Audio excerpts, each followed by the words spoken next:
அந்த ஜெயில் சாப்பாடு சாப்பிட்றது ரொம்ப கஷ்டமா இருக்கும். நரக வேதனை, ரொம்ப கஷ்டம். என்ன பண்றது, சாப்பிட்டு தானே ஆகணும். சாப்பிடலன்னா அதுக்கும் அடிப்பாங்க. அதுக்கப்புறம் அவங்க கொடுக்குற சாப்பாடு பிசிபி சாப்பாடு கொடுப்பாங்க, எக்ஸ்ட்ரா சாப்பாடு. பிசிபி சாப்பாடுனா காசு நம்ம வீட்டில் வந்து மணி ஆர்டர் மாதிரி பண்ணுவாங்க. 1000 rupees 2000 3000 காசு போடுவாங்க. அந்த டோக்கன் வந்து வரிவு பண்ணிட்டு நம்மளுக்கு சாப்பாடு ஸ்பெஷல் சாப்பாடு கொடுப்பாங்க. ஆமா, வெளியே இருந்தா உள்ள கேன்டீன் இருக்கும். ஆமா, நல்ல சாப்பாடு கொடுப்பாங்க. அது சாப்பிடலாம். அந்த சாப்பாடு போட்டு நம்மள நல்லா பிரெயின் வாஷ் பண்ணிட்டாங்க. பண்ணிட்டு என்ன பண்றாங்க, என்ன வந்து ஒரு பிளான் பண்ணி வச்சிருக்காங்க போது எனக்கு தெரியாது எதுவுமே.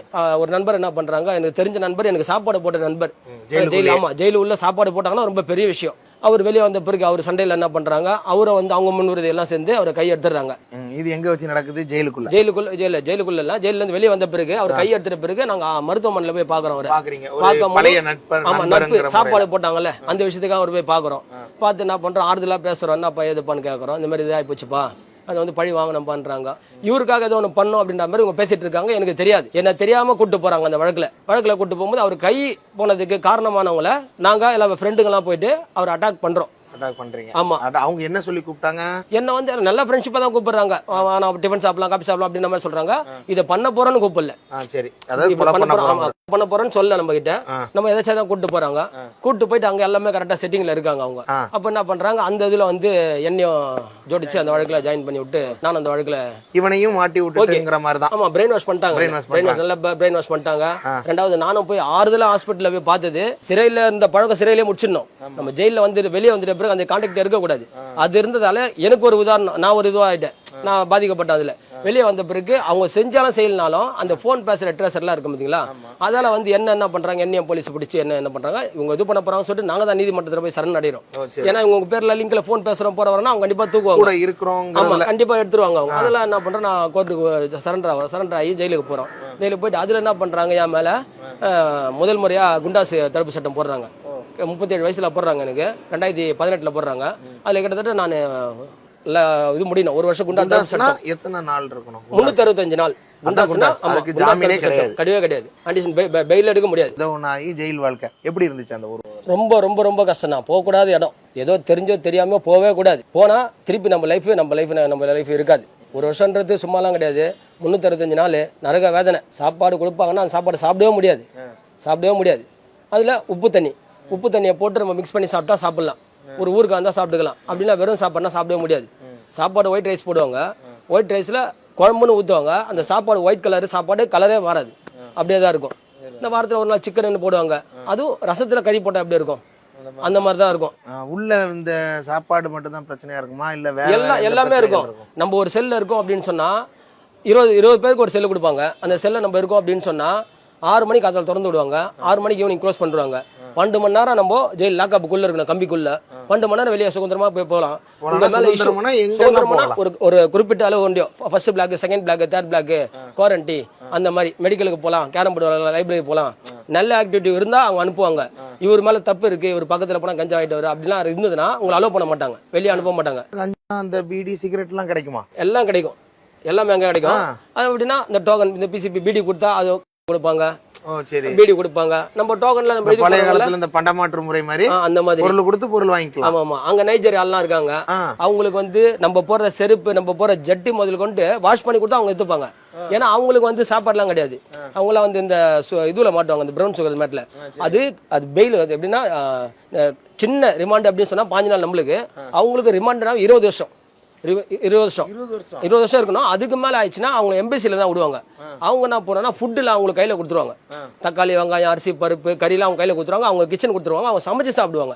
சமைச்சு சாப்பிடும்போது என்ன பண்ணுவாங்க, நம்ம கிட்ட இருக்க பேஸ்ட் இருக்கு, பிரஷ் இருக்கு, துணி இருக்கு, செப்பல் இருக்கு, நான் கொடுக்குறேன் அப்படின்னு சொன்னா நம்ம கொடுத்தா அவங்க என்ன பண்ணுவாங்க, நம்மளுக்கு தக்காளி சட்னி, சாப்பாடு, சப்பாத்தி, கறி எல்லாமே அவங்க கொடுப்பாங்க. அவங்க கொஞ்சம் செஞ்சு கொடுப்பாங்க. ஆமா, செஞ்சு கொடுப்பாங்க. அவங்களுக்கு தேவை துணி இருக்காது, ட்ரெஸ் இருக்காது. அவங்களாம் வெளிநாட்டுல இருப்பாங்க. அவங்களாம் வந்து எப்படி பார்க்க முடியும், டெய்லி பார்க்க முடியாது. பண்டை மாற்றம் இந்த மாதிரி கொடுத்தா அவங்க கொடுப்பாங்க. பீடி, சிகரெட்டு, இந்த இதெல்லாம் எப்படி உள்ள வரும்? பீடின்றது வாரத்துல ஒரு நாள் ஒரு நபருக்கு 2 கட்டுன்னு கொடுப்பாங்க. யாரு கொடுக்கறது? சிறைத்துறையிலே கொடுப்பாங்க. சிறை நிர்வாகமே. ஆமா, சிறை நிர்வாகம் கொடுப்பாங்க. அது வந்து நம்ம என்ன பண்ணுவாங்கன்னா, நம்மளுக்கு டோக்கன் போடுவாங்க. இப்போ போஸ்ட் ஆபீஸ்ல போயிட்டு சிவகுமார் சன் ஆப் செல்லப்பன் நம்ம ஏ பிளாக்ல HS 1ல இருக்காப்புல அப்படின்னு மென்ஷன் பண்ணி கொடுத்துருவாங்க டோக்கன்ல. அதுல கார்டு மாதிரி போட்டு கொடுத்துருவாங்க, ரேஷன் கார்டு மாதிரி. அதான் நமக்கு ஐடி ப்ரூஃப், அங்க நான் இருக்கிறேன் அப்படின்ற மாதிரி. அதை நம்ம காமிச்சு 2 கட்டு பீட்னா சனிக்கிழமை நைட் 2 கட்டு பீடி கொடுத்துருவாங்க. அதை நம்ம வாங்கி யூஸ் பண்ணலாம். எத்தனை நாளைக்கு? ஒரு வாரத்துக்கு தான் யூஸ் பண்ண முடியும். ஒரு நாளைக்கு ஒரு பீடி. ஒரு பீடி அப்படி அட்ஜஸ்ட் பண்ணி தான் பண்ணணும். பீடி மட்டும் தான் இருக்குமா வேற என்னலாம்? பீடி இருக்கும். அது வந்து என்ன பண்ணுவாங்கன்னா இதை கொடுத்து அது வாங்குவாங்க. இருக்கப்பட்டவங்க என்ன பண்ணுவாங்க, ஏற்றிட்டு வருவாங்க. பெப்சின்னு சொல்லுவாங்க, நம்ம மோசன் போற இடத்துல ஏற்றிட்டு வருவாங்க. அது எப்படின்னா நம்ம வாட்டர் பாக்கெட் இருக்கு பார்த்தீங்களா, பழைய வாட்டர் பாக்கெட்னு சொல்லுவாங்க. அந்த வாட்டர் பாக்கெட்ல வந்து ஒரு விரல் சைஸ் மாதிரி நல்லா அதை போட்டு ரோல் பண்ணி டேப் அடிச்சு சுத்திட்டு நம்ம மோசன் போற இடத்துல என்ன பண்ணுவாங்கன்னா அங்க வந்து எண்ணெய் போட்டு நல்லா கொஞ்சம் அவங்க சோப்பு கட்டிலாம் வச்சு கொஞ்சம் நல்லா அவங்க அந்த இடத்த டெத்தை கொஞ்சம் ஃப்ரீ பண்ணிப்பாங்க. ஃப்ரீ பண்ணி உள்ள போட்டுன்னு போயிடுவாங்க. உள்ள போட்டு போகும்போது எப்படின்னா இப்போ சிவகுமார் ஃபர்ஸ்ட் வரா அப்படின்னு சொன்னா அவங்கள பார்க்கும் போதே தெரியும் ஃபர்ஸ்ட் வாடி வராண்டா அப்படின்னு சொன்னா அங்கேயும் ஒரு ஸ்டேட்மெண்ட் எப்படின்னா நம்ம பிறந்த மேனே தான் நிக்கணும். உள்ள போகும்போது பிறந்த மேனே தான் நிக்கணும். ஜட்டி கூட போடக்கூடாது, எதுவுமே கிடையாது. அப்படியே ஃபுல்லா எந்த ட்ரெஸ் இல்லாம நம்ம அப்படியே நிக்கணும், உட்காந்து எழுந்துக்கணும். அப்படிலாம் பண்ணுவாங்க. அங்க உள்ள இருக்க வார்டன் எல்லாமே செக் பண்ணுவாங்க. வார்டன் அங்க ஜெயிலர் எல்லாமே இருக்கு, அவங்க எல்லாம் செக் பண்ணுவாங்க. முன்ன வச்ச டேபிள் சேர் போட உட்காந்துருப்பாங்க, நம்ம எல்லாமே செக் பண்ணுவாங்க. உட்காந்து எழுதுக்கணும். எத்தனை பேர் இருந்தாலும் கவலை கிடையாது, நம்ம அப்படிதான் பண்ணோம். அதான் முறை. உட்காந்து எழுந்து கையை தூக்கணும். அவங்களுக்கு டவுட் ஆகி போச்சுன்னா அவங்க வந்து லட்டி வச்சு சோல்டர்ல அடிப்பாங்க. டவுட் ஆச்சுன்னா அப்படி சப்போஸ் இன்னும் ப்ராப்ளம் அப்படி சொன்னா அவனுக்கு வாழைப்பழம் பிரெட் கிட்டு குத்தவன பாத்ரூம் போயிட்டு முக்க வச்சு அதை எடுத்துருவாங்க. எடுத்தாங்கன்னா அவங்கள போயிட்டு தனி சிறையில போட்டுருவாங்க. கொரில்லா செல்லுன்னு சொல்லுவாங்க. அது ஒத்த செல்லு. ஒத்த செல்லு ஒரே ஒரு ஆள் தான் இருக்க முடியும். பேச்சுவார்த்தை கிடையாது, மென்டல் டார்ச்சர் ஆயிடும். அவங்களை தனிமைப்படுத்தணும். யாரு கூட லிங்கே இருக்க கூடாது. நீ மட்டும் பைத்தியமா ஒரு வருஷம் போல அப்படியே அப்படின்ற மாதிரி அப்படி மாதிரி ஒரு பெரிய டார்ச்சர், ரொம்ப டார்ச்சர். அதான் அப்படின்னா அடிக்க தேவையில்ல, இந்த மாதிரி பனிஷ்மெண்ட் கொடுத்தாலே போதுமே அப்படின்ற மாதிரி எல்லாம் பண்ணுவாங்க. இந்த மாதிரி எல்லாம் கிடைக்கும், அதெல்லாம் போகுது. மற்றபடி திங்ஸ் நம்ம வீட்டுல வாங்கி கொடுக்குற பொருள் எல்லாமே கரெக்டா கொண்டு வந்து தந்துருவாங்க, எல்லாம் கொடுத்துருவாங்க. ட்ரிங்க்ஸ் எல்லாம் சான்ஸே கிடையாது. வாய்ப்பே கிடையாது. பீடி சிகரெட் கஞ்சா அந்த மாதிரி உள்ளது வச்சுக்கலாம். சிகரெட் கூட ரொம்ப ரேர். எப்படின்னா அது வந்து லெவல் தான், ஓரளவுக்கு பெரிய லெவல்ல இருக்கும்போது அவங்க எல்லாம் இதுவாகும். எல்லாருக்குமே கிடைக்கிறது பீடி நார்மலா எல்லாருக்குமே கிடைக்கும். வெளியே கிடைக்கிற மாதிரி எல்லாருக்குமே கிடைக்கும் ஓரளவு. இல்ல வெளியே கிடைக்கிற மாதிரி எல்லாம் கிடையாது. வாரத்துல ஒரு நாள் மட்டும் தான், சனிக்கிழமை ஒரு நாள் மட்டும் 2 கட்டு கொடுப்பாங்க. அது நிர்வாகத்துக்கு தெரியாமல் தானே இதெல்லாம்? இல்ல தெரிஞ்சுதான் கொடுப்பாங்க. நிர்வாகத்துக்கு பிசி தானே கொண்டு கொடுக்குறாங்க. ஆனா கவர்மெண்ட்ல அப்படி ஒரு ஆர்டர் கிடையாது. இல்ல பீடி கொடுக்கணும் அப்படிலாம் ஒண்ணும் கிடையாது. 2 கட்டு வாங்கினா 100 ரூபா, அடிஷனல் கட்டு வாங்கினா ஒரு கட்டு 100 ரூபா ஆகும். 3 கட்டு வேணும்னா சில பேர் ஸ்மோக்கிங் அப்படிடா இருப்பாங்க. என்கிட்ட கேஷ் இருக்கு, என்கிட்ட 10,000 ரூபாய் அக்கௌண்ட்ல இருக்கு, உங்களுக்கு 10 கட்டு கொடுனா அடிஷனல் 2 கட்டு மட்டும் தான் உங்களுக்கு 100 ரூபாய் கொடுப்பான். அதுக்கு அடுத்த கட்டு வாங்கும் போது 100 ரூபா ஆகும். 100 ரூபா எக்ஸ்ட்ரா ஆயிட்டே இருக்கும். அப்புறம் 50 ரூபா கட்டு வந்து 100 ரூபாய் ஆயிடும். அந்த மாதிரிதான் ஆமா. இப்போ வந்து நான்லாம் போறேன்னா என் துணி நான் தான் வாஷ் பண்ணுவேன், நான் போய் குளிக்கணும் போகணும், அது மாதிரிலாம் பண்ணுவோம். இருக்கப்பட்டவங்க வசதியா இருப்பாங்க, பெரிய ரவுடியா இருப்பாங்க. அவங்க என்ன பண்ணுவாங்க, 2 பீடி குத்தா துணி துவச்சு போட்டுருவாங்க, தண்ணி பிடிச்சி வைப்பாங்க. அந்த மாதிரிலாம் இருக்கும்.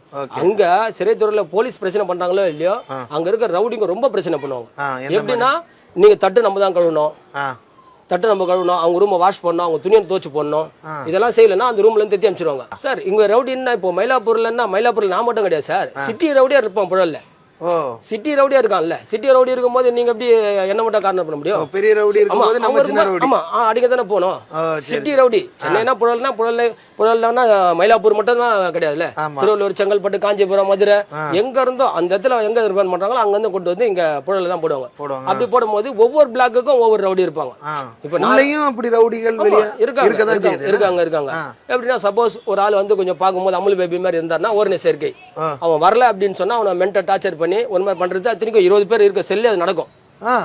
அது மாதிரி தவறா பண்ணிட்டா அப்படின்னு சொன்னா அது என்ன பண்ணுவாங்கன்னா யாரு பண்ணாலும் கொஸ்டின்லாம் கேட்க மாட்டாங்க. ஒரு வாட்டி கேட்பாங்க யாரா பண்ணது ஃபைல்ல அப்படின்னு சொல்லிட்டு. ஃபைல்ல உட்காரும் போது நம்ம மோசன் போற மாதிரி தான் உட்காரணும், அப்படிதான் உட்காரணும், வேற எப்படி உட்காரவே கூடாது. அப்படிதான் முறை, அப்படிதான் உட்காரணும். கரெக்டா 6 மணிக்கு வந்து தட்டின உடனே திறந்த உடனே அட்டெண்டன்ஸ் சென்று போயிடுவாங்க. அதுல தப்பா உட்காந்தாலே அடிப்பாங்க. கரெக்டா உட்காரணும், உட்காந்து முடிச்சிடணும். அதே மாதிரி நம்ம மாத்தி வெளியே எங்கேயோ வேற செல்லுக்கு போக கூடாது. இங்க அட்டெண்டன்ஸ்னா இங்கதான். ஒரு ஆள் மிஸ்டேக் ஆச்சுன்னா ஒரு ரவுல திருப்பியும் சுத்தி வருவாங்க. First, second, third, fourth, fifth, HS1, HS2 எல்லாமே சேர்ந்து வந்தா பாப்பாங்க. இந்த ஓரண சேர்க்கைன்னு சொல்றீங்கல்ல, அந்த ஓரண சேர்க்கைக்கு இப்ப புதுசா வர்றவங்க யாராவது ஒருத்தர் இந்த நீங்க சொன்ன மாதிரி கொஞ்சம் அமுல் பேபி மாதிரி அழகா யாரு அதை இது பண்றது, அப்ரோச் பண்றது? அங்க இருக்கவங்க வந்து பண்ணுவாங்க. சரி, அதாவது வருஷக்கணக்குல இந்த செக்சுவல் ஈடுபாடுல இல்லாதவங்க அவங்க பண்ணுவாங்க. அதெல்லாம் அது வந்து இவர் வேண்டாம்னு சொல்ல முடியாது, இவர் வந்து தடுக்கவும் முடியாது. இவ போய் காவல்துறை போய் சொன்னாலும் அவங்க என்ன சொல்லுவாங்கன்னா தப்பு மேல தான்டா இருக்கும். அப்படியே மாத்தி என்ன பண்ணுவாங்க, டோட்டலாவே இருக்கிற 20 பேருக்கு பனிஷ்மெண்ட், 20 பேருக்கு அடி, 2 பேர்லாம் கிடையாது. யாரும் பண்ண சீனியர் அவர் வந்து அதான் 10ஓட 11 அப்படி 20 பேர் அடி வாங்கும் போது அவர் அடி வாங்கும் போது இப்ப குற்றவாளி யாருன்னு தெரியாது இல்ல. அப்ப 20 பேர் தான் பனிஷ் பண்ணுவாங்க. கேட்டா யாரும் சொல்ல போறது இல்ல, நான் பண்ணேன்னு யாரும் சொல்ல போறது கிடையாது. அவங்க என்ன பண்ணுவாங்கன்னா டோட்டலா எல்லாரும் பேர் 20 பேருக்கு அடி தான், 20 பேருக்கு வச்சு விளாசுவாங்க. அந்த மாதிரிலாம் இருக்கும். தவறு பண்ணா கண்டிப்பா பனிஷ்மெண்ட் இருக்குது, பயங்கரமா இருக்கும் பனிஷ்மெண்ட். தப்பு பண்ணலாம் நீங்க நீட்டா போய் நீட்டா வரலாம். அப்படி தப்பு பண்ணலாம் ஒண்ணும் கிடையாது. சும்மா நான் அடிக்கிறதுலாம் கிடையாது. நம்ம பண்ணிட்டு இப்போ எப்படின்னா வெளியே குற்றம் பண்றோம்னு சொல்லி தான் நம்ம நீதிமன்ற காவல்ல ஜெயில அடைக்கிறாங்க. ஜெயிலையும் போய் நம்ம தப்பு பண்ணனா அவங்க டவர் கூட்டு போய் டவர் அடிப்பாங்க. ரெண்டாவது பனிஷ்மெண்ட் எல்லாம் ஓவரா இருக்கும். மனு எல்லாம் வந்து கொடுக்க மாட்டாங்க. பனிஷ்மெண்ட் ஆகி போச்சுன்னா மனு சம கொடுக்க மாட்டாங்க. நம்ம மனு அலோவ் பண்ண மாட்டாங்க. பாத்ரூம்ல எப்படின்னா நம்ம உட்காந்தா பக்கத்துல இருக்கவங்களுக்கு தெரியும். இது இப்ப நான் சொல்றது ஓப்பன்ல வெளியே சொல்றேன். ஓப்பன் டைம்ல வெளியே ரிலீஸ் பண்ணிட்ட பிறகு சொல்றேன். உள்ளுக்குள்ள இருக்கும் போது நம்ம பாத்ரூம் வருதுன்னா போவே கூடாது. ஏன் போக கூடாதுன்னா 20 பேர் உள்ள செல்லு. அங்க சப்போஸ் எனக்கு வயிறு ப்ராப்ளமா இருக்கலாம், எனக்கு பேதி ஆகலாம். அங்க டைம்ல வந்து மத்த தூங்குறவங்க டிஸ்டர்பா இருக்கும். அது வந்து யாரு சிறைத்துறையில யாருமே அதை சொல்ல முடியாது, சொல்லக்கூடாது. இதை யார் டிபார்ட்மெண்ட் பாத்ரூம் நிற்கன்னு சொல்லிட்டு ஒன் பாத்ரூம் போனா கூட சைலண்டா போயிட்டு வந்துடணும். பாத்ரூம்லாம் போனா ஏய் லாக்அப் திறக்க போறாங்கல்ல கொஞ்ச கழிச்சு போடா அப்படின்னு அதட்ட தோணையா இருக்கும். அவங்க பேசும்போது பயமா இருக்கும் நம்மளுக்கு. அந்த ரூம்க்குள்ள ஒரு சின்னதா அதுல இருக்க கூடாதா? அதுல கூட இருக்க கூடாது. அவன சொல்றானா சீக்கிரமா முடிச்சிட்டு வந்துரு, லாக்அப் ஆகுறதுக்கு முன்னாடி டாய்லெட் போயிட்டு வந்துடணும். அதுக்கு டோர் உண்டா? டோர்லாம் இருக்காது. டோர்லாம் கிடையாது. உட்கார்ந்து ஒருத்தங்க பாத்ரூம் போவாங்க, நீங்க இங்க படுத்து கிடக்கணும். சாப்பிடணும். 10 இருக்காங்க கொடுங்க, சாப்பிடணும். அங்கேதான் சாப்பிடணும். அப்படிதான் இருக்கும். அதெல்லாம் ரொம்ப கஷ்டம். ரைட், அதான் சொல்றேன். போதி மன மாதிரி அது தப்பு செஞ்சோம் அப்படின்னு சொன்னா அந்த இடத்துக்கு போனா திருந்ததுக்கு அதிக வாய்ப்பு இருக்குது. நம்ம ஃபேமிலி மேட்டர் யாருக்கிட்டையும் ஷேர் பண்ணவே கூடாது. ஷேர் பண்ணா டோட்டலா நம்ம ஃபேமிலியே காலி, லைஃபும் காலி ஆயிடும். நீங்க இப்போ ஃபர்ஸ்ட் டைம் ஜெயிலுக்கு போகும்போது அடுத்தடுத்து சில பிரச்சனைகளுக்காக போகும்போது உங்களுக்கு எப்படி திருந்துறதுக்கான வாய்ப்பா இருந்துச்சா ஜெயில் வாழ்க்கை? ஆரம்பத்துல வந்து எப்படின்னா இப்படி ஆயிட்டுமே நம்மள வந்து ஒருத்தவங்க மேட்டர் நம்ம போய் இன்னொருத்தர் மிரட்டலாம் அப்படிலாம் மாதிரி இருந்தது. காலப்போக்கில் ரொம்ப கஷ்டமா இருந்தது. ஜெயில் வாழ்க்கை எப்படின்னா ஃபேமிலியை மிஸ் பண்றோம், பொண்ணு மிஸ் பண்றோம், பையனை மிஸ் பண்றோம், குடும்பத்தையே மிஸ் பண்றோம். நம்ம 4 செவுரு தானே உங்களுக்கு வாழ்க்கையே. அவ்வளவுதான், அது செவுரு தான். அதுல வந்து நீங்க எங்க எட்டி பார்த்தா கூட ஒரு பஸ் தெரியாது, வானத்தை பார்க்கலாம், பூமியை பார்க்கலாம், அவ்வளவுதான். எவ்வளவு வேதனை, ரொம்ப நரக வேதனை. அதுல வந்து எவ்வளவு பேர் இருக்காங்க. ஆமா, மன உடைச்சல்ல மனு வந்து பார்க்க முடியாது. சப்போஸ் அவர் ஜெயிலுக்கு வந்திருக்காருன்னா ஒரு கான்டாக்ட் நம்பர் இருந்தா உங்களுக்கு சொல்லுவாங்க, வந்திருக்காருப்பா ஜெயில இருக்காருப்பா சொல்லிட்டு. எந்த ஜெயில இருக்காங்கன்னா தெரியல அப்படின்னும் போது அவங்க என்ன பண்ணுவாங்கன்னா அங்க எதுவுமே கிடைக்காத பொருள்லாம் லுங்கி தான் இருக்கும். அந்த லுங்கியை கிழிச்சு நாரா திரிச்சு அதை முடிச்சு மாதிரி தொங்கிடுவாங்க. அந்த மாதிரி எல்லாம் நடந்திருக்கு. உங்களுக்கு அந்த மாதிரி வேதனை உச்சத்துக்கு போயிருக்கீங்க? இல்ல, நான் என்ன நினைச்சேன்னா வந்துட்டு நம்ம தெரிஞ்சிடலாம். நான் அந்த மாதிரி ஹேபிட்ல போல. நம்ம கூடாது, நம்ம அது பொண்ணு, நம்ம ஃபேமிலி இருக்கு, நம்ம பொண்ணு இருக்கு, குழந்தை இருக்கு அப்படி சொல்லிட்டு நான் அந்த மாதிரி இதுல நான் போல. ஆனா உங்க என்ன எல்லாமே திருந்தணும் அப்படிங்கிற எண்ணம் இருந்துச்சு. அப்போ பண்ணிட்டோம், தெரியாம நம்மள முதல்ல இதுக்குள்ள கொண்டு வந்ததா இருக்கட்டும், ஏதோ தெரியாம பண்ணிட்டோம், ஆனா திருந்தணுங்கிறதுலதான் குறிக்கோளா இருந்தீங்க. கண்டிப்பா இருந்தேன். நான் திருப்பி அந்த லைஃப்ல போனோம், அந்த லைஃப் எனக்கு வேண்டாம் அப்படின்னு சொல்லிட்டு நான் முடிவா இருந்தேன். போவே கூடாது அந்த லைஃப்ல, நான் போவே கூடாது சொல்லிட்டு உறுதியா இருந்தேன். உறுதியா இருந்து இப்ப படிப்படியா நான் 2018 அந்த இது பண்ணாங்க, அரெஸ்ட் பண்ணாங்க. அதுக்கப்புறம் இது வரைக்கும் 2019 ஒரு வாட்டி போயிட்டு வந்தேன். இந்த 6 வருஷத்துல நான் ஜெயிலுக்கே போல. ஆனா வருஷத்துக்கு ஒரு வாட்டி 1 டன் சொல்லி போடுவாங்க நன்னடத்தை. நீ ஒழுங்கா இருக்கே அப்படின்னு பாப்பாங்க. 1 மந்த்துக்கு ஒரு வாட்டி வீட்டுல வந்து இப்ப போட்டோ எடுத்த மாதிரி வந்து போட்டோ எடுத்துட்டு போவாங்க. நீங்க அலிகேஷன் வீட்டுல பிரச்சனை பண்றாங்க, சண்டை போடுறாங்க, குடிச்சு அமங்கலம் பண்றாங்க, அது மாதிரி எல்லாம் இருந்தா நம்ம இங்க இருக்க முடியாது, நின்று பேச முடியாது. ரெண்டாவது நீங்க கூப்பிட்டா நான் அருவ முடியாது.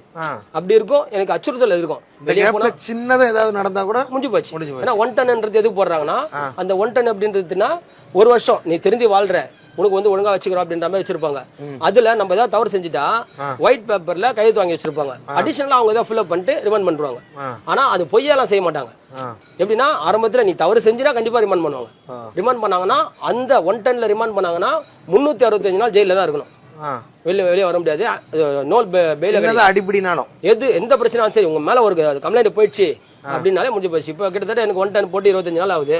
நான் கரெக்டாக ஃபாலோ பண்ணிட்டு இருக்கேன். நான் கரெக்டாக எந்த கோர்ட்டுக்கு அட்டன் பண்றேன், எந்த ஒரு பிரச்சனையுமே எனக்கு கொஞ்சம் ஃப்ரீயா வச்சிருக்காங்க. காவல்துறை இப்பெல்லாம் என்ன ஒன்றும் டைட் பண்ணல. நம்ம நடந்துக்கிற முறை தவறு பண்ணா விடவே மாட்டாங்க, எங்க இருந்தாலும் தூக்கிடுவாங்க அவங்க. இப்போ இந்த திருந்தின வாழ்க்கை எப்படி போய்கிட்டு இருக்கு உங்களுக்கு இத்தனை வருடங்களா? ரொம்ப கஷ்டப்பட்டு கரடு முரடான பாதையில் போயிட்டு இருந்தேன். இப்போ திருந்ததுக்கு ஒரு வாய்ப்புன்னா எங்கள் மிஸ்ஸஸ் கொஞ்சம் உடம்பு முடியாமல் இருக்காங்க. ரெண்டாவது பாப்பா ஏஜ் அட்டன் பண்ணிச்சு. சமூகத்தில் கேட்டால் வந்து இப்போது ஸ்கூலில் கூப்பிட்டு கேட்குறாங்க, உங்கள் அப்பா என்னம்மா வேலை செய்கிறாரு? அவர் கார் டிரைவரு. என்னம்மா வேலை செய்கிறார்? தூய்மை பணியாளர் பெருகிறாரு, ஹவுஸ் கீப்பிங் வேலை செய்கிறாரு. எங்கள் அப்பா ரவுடின்னு சொல்கிறது எனக்கு கேவலமாக இருக்குது. எனக்கு அதில் வந்து வேண்டாம். டிரைவர் ஆரம்பத்தில் இந்த தூய்மை பணியாளர் இருந்திருக்கேன், டிரைவர் வண்டி ஓட்டிருக்கேன். இப்போ எல்லாத்தையும் விட்டுட்டு நான் ஆம்புலன்ஸ் ஓட்டுநராக பணியாற்றி வருவேன். தனியார் நிறுவனத்தில் ஆம்புலன்ஸ் ஓட்டுறேன். அது எனக்கு மன நிறைவாக இருக்குது. இப்போ நான் யார்கிட்டையும் போயிட்டு 10,000 ரூபாய் கேட்கணும், 5,000 ரூபாய் கேட்கணும் அவசியமே கிடையாது. அதெல்லாம் எனக்கு பிடிக்காது. இப்போ நான் கஷ்டப்படுறேன், மாதம் 25,000 சம்பாதிக்கிறேன். நைட் ஷிஃப்ட்டு ஆம்புலன்ஸ் ஓட்டுறேன், பகலில் கால் சென்டரில் ஆக்டிங் டியூட்டி போகிறேன். இது மன நிம்மதியாகுது. நான் தெரிஞ்சது குடும்பத்துக்காக, என் ஃபேமிலிக்காக. எங்கள் ஃபேமிலியை ரொம்ப மிஸ் பண்ணுறேன் நான். அவங்களுக்காக தான் இப்போ நான் திருந்தி இப்போ ட்ரிங்க்ஸ் கூட இப்போ சாப்பிட்றது கிடையாது, சாப்பிடாம இப்போ திருந்தி வாழ்ந்துட்டு இருக்கேன். இப்போ ஒரு ரவுடியா நிறைய உங்களுக்கு பல முகங்கள் ரவுடி ஜெயில இருந்து வந்திருக்கான்னு. இப்ப நீங்க ஜெயிலுக்கு போயிட்டு வந்ததுக்கு அப்புறம் அந்த உலகம் உங்களை எப்படி பார்த்துச்சு? தீண்டத்தகாதான் பாக்குது. போனாலே ஐயோ ரவுடி பார்த்தா பண்ணுவான்பா. என்னால வந்து தெரிஞ்சோ தெரியாமையோ போய் வழக்கு போட்டிருக்காங்க. நம்ம சின்ன சின்ன சண்டை போட்டிருக்கோம். பெருசால பெரிய தப்புலாம் பண்ணல, சின்ன சின்ன சண்டை போட்டிருக்கோம். என்னால யாருக்குமே எந்த ஒரு பிரச்சனை வரக்கூடாது. இப்போ நான் ஒரு உயிரை காப்பாற்றுற ஸ்டேஜில் வந்து ஆம்புலன்ஸ் ஓட்டுநராக பணியாற்றி வருகிறேன். அது எனக்கு ரொம்ப சந்தோஷமாகுது. அந்த சைரன் போட்டு வண்டி ஓட்டும் போது ஒருத்தரை காப்பாற்றுறோம் அப்படின்னு போது ரொம்ப சந்தோஷமாகுது. ஆனால் அன்னைக்கு சூழ்நிலைக்கு யாரோ ஒருத்தர் கூப்பிட்றாங்க அப்படின்னு சொல்லி என்கிட்ட சொல்லி கூப்பிட்டு நான் போயிருக்க மாட்டேன். ஆனால் அன்னைக்கு பிரெயின் வாஷ் பண்ணிட்டாங்க. அதில் எப்படின்னா அந்த டைமில் அவங்க பாராட்டுறாங்க பார்த்தீங்களா, அது எவ்வளோ காசு கொடுத்தாலும் அந்த ஈடாவாது. அது வந்து ரொம்ப சந்தோஷமா இருக்குது எனக்கு. அது அந்த ஓட்டுநர் ஆம்புலன்ஸ் ஓட்டுறது எனக்கு ரொம்ப சந்தோஷமா இருக்கு. இப்போ உள்ள பார்வைகள் மாறி இருக்குதா? இப்போ கண்டிப்பா மாறி இருக்கு. கண்டிப்பா மாறி. அப்ப இருந்த ரவுடி பார்வைக்கு இப்போ எல்லாமே பேசாதவங்க நின்று பேசுறாங்க. சிவகுமார் டீ சாப்பிடு அப்படின்னு சொல்றாங்க. பார்த்து வெறுப்பா போனவங்க இன்னைக்கு அன்பா பேசுறாங்க. அதுக்கு காரணமே என்னோட நடைமுறை தான். எப்படியோ இருந்தேன், இப்போ தெரிஞ்சுட்டு இப்போ நீட்டா போயிட்டு நீட்டா வந்துட்டு இருக்கேன். அப்போ உள்ள ரவுடி சிவகுமார் நல்ல பங்கெல்லாம் வச்சுட்டு சொல்லுவாங்க, குடுமி சிவகுமார்னு பேர் சொல்லுவாங்களா? அந்த மாதிரி இருந்துச்சு. நான் போட்டோ எல்லாம் பார்த்தேன். அப்போ உள்ள ரவுடி சிவகுமாருக்கும் இப்போ உள்ள ஆம்புலன்ஸ் டிரைவர் சிவகுமாருக்கும் என்ன வேற்றுமை இருக்கு, என்ன வித்தியாசம்? ஃபர்ஸ்ட் வந்து ட்ரிங்க்ஸுக்கு அடிமையா இருந்தேன், குடிக்கு அடிமையா இருந்தேன். நான் தவறான நட்பு கூட பழக்க வச்சிருந்தேன். இப்போ அந்த குடியை நான் விட்டுட்டேன். அந்த தவறான நட்பெல்லாம் கட் பண்ணிட்டேன். இப்போ என் லைஃபு காத்துல இருந்தா என் ஒய்ஃபை பார்க்கணும், என் பொண்ணை பார்க்கணும், என் பையனை பார்க்கணும், என் குடும்பத்தை பார்க்கணும் அப்படின்னு அப்படியே அந்த லைன் மாறி போச்சு. உப்பு சாப்பிட்டா தண்ணி குடிக்கலாம், தப்பு செஞ்சா தண்டனை அனுபவிக்கலாம். செய்யாத குற்றத்துக்கு நான் ஃபர்ஸ்ட் போனது ரொம்ப மனசு வருந்து இப்போ என்ன சார் ஆயிடுச்சு, லைஃபே வந்து இப்போ வேஸ்ட்டாக தானே இருக்கு. இப்போ ரொம்ப கஷ்டப்பட்டு தான் இருக்கேன். இப்போ நான் தெரிஞ்சா மட்டும் போதுமா? இது வந்து பொய் வழக்குன்றது யாரும் போடக்கூடாது. உண்மையான வழக்கா சம்மந்தப்பட்டமா இருந்தால் போடலாம்.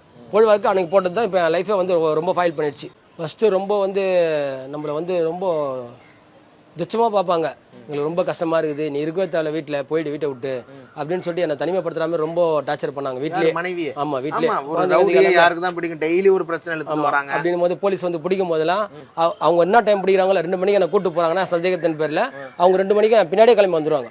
எங்க மிஸ்ஸஸ் எல்லாம் வந்துருவாங்க. அதெல்லாம் அவங்களுக்கு மன உடைச்சல் ரொம்ப இதுவாகி போச்சு. அவங்க ரொம்ப டிஸ்டர்ப் ஆயிட்டாங்க. ஜெயிலுன்றது போகக்கூடாத இடம். அன்னைக்கு வந்து ஒருத்தர் காசு கேட்கும் போது ஒரு 10 தப்பு பண்ணும் போதெல்லாம் நம்ம பேர் பெருமையா பேசுவாங்க, பேர் அப்படின்னு சொல்லுவாங்க. ஆனா ஜெயிலுன்றது ரொம்ப கஷ்டம். ஜெயிலில் போனா வாங்காது அடி கிடையாது. ஜெயிலுன்றதை விட இந்த போலீஸ் அடி வாங்கிட்டாங்கன்னா லைஃப்ல இப்பெல்லாம் கிடையாது, பின்னாடியே அது உடம்புக்கு ரொம்ப பிரச்சனையா இருக்கும். அதுல வந்து ரொம்ப ரொம்ப கஷ்டப்பட்டிருக்கேன். ஜெயிலில் ரொம்ப அடி வாங்கியிருக்கேன், ரொம்ப வேதனைப்பட்டிருக்கேன். இப்போ எல்லாமே நான் திருந்தி ஒழுங்கா வாழணும்னு நினைக்கிறேன். நான் ரொம்ப கஷ்டமா இருக்கு. நான் அதுக்கப்புறம் எதுவுமே போற மாதிரி ஐடியா இல்லை. ரொம்ப கஷ்டமா இருக்கு. நான் திருந்தி வாழணும்னு ஆசைப்படுறேன். நான் கஷ்டப்பட்டு இருந்தேன், ஆட்டோ ஓட்டியிருந்தேன். ஆட்டோவில் போதுமான வருமானம் கிடைக்கல. கால் சென்டரில் போனேன், கால் சென்டரில் கிடைக்கல. போலீஸ் சப்போர்ட்டில் கொஞ்சம் இது பண்ணிவிட்டு போலீஸ் வெரிஃபிகேஷன்லாம் வாங்கி இப்போ என்ன பண்ணுறேன், தனியார் நிறுவனத்தில் ஆம்புலன்ஸ் ஓனராக பணியாற்றி வருகிறேன்.